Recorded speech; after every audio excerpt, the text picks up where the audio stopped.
Gardening has always been something that I've wanted to learn. As I recently moved, my purpose for this project comes from wanting to have a garden of my own. My mother gardened when I was growing up, and while I remember this, I never learned how to do this skill. I now have a few places in my yard that I would love to eventually grow a larger garden. My learning goal for this project is I will learn gardening skills through planting a container garden to use in my future backyard garden.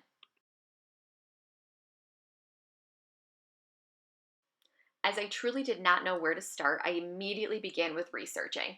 Some sources stated various amounts of steps that I should follow, but I decided to group my learning into a combination of 5 steps that truly helped me learn how to container garden.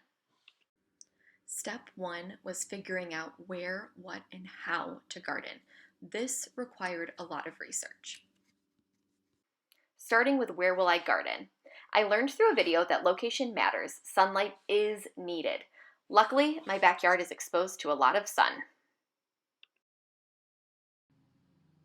One of the first resources that I discovered in my research was an article through Pinterest that shared this list that was very helpful for me to begin with.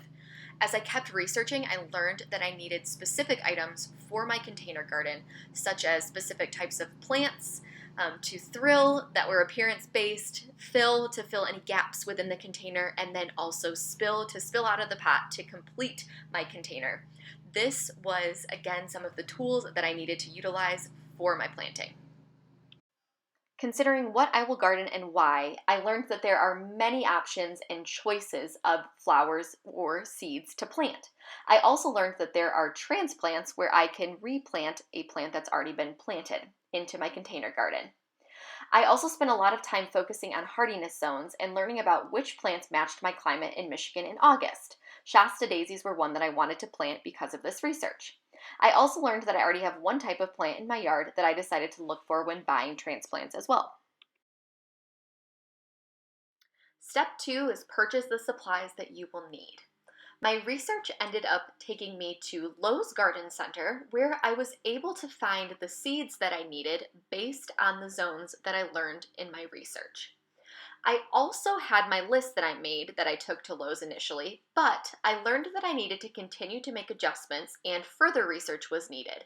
I ended up taking a trip to a local greenhouse where I was able to gather more materials.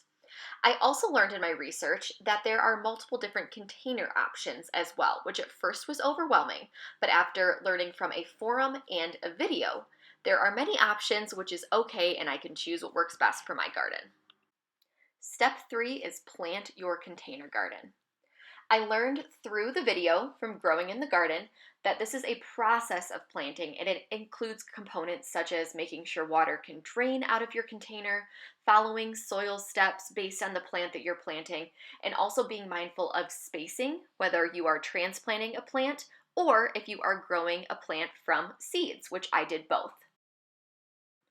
I also watched a few videos that modeled different ways to plant container gardens, which helped me in this step. Step 4 is take care of your garden. Throughout my research, a big component to this step was watering your plants, making sure that your plants are properly taken care of. Also, Growing in the Garden emphasized the idea of spending time in your garden. This means checking in on your plants to make sure that they are well taken care of and thriving in your garden. And finally, step 5, reflect on your planting.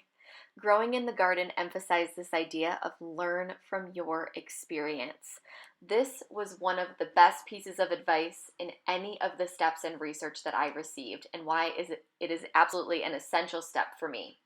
Throughout this journey, I kept learning that I needed to learn more. I learned that I needed some larger containers, just as I learned that waiting for flower seeds to grow takes time. Before this journey, I had never heard of a container garden before, and now I can say I know how to create one. Now that they have the basics of this form of gardening, I can apply this knowledge to my next garden project.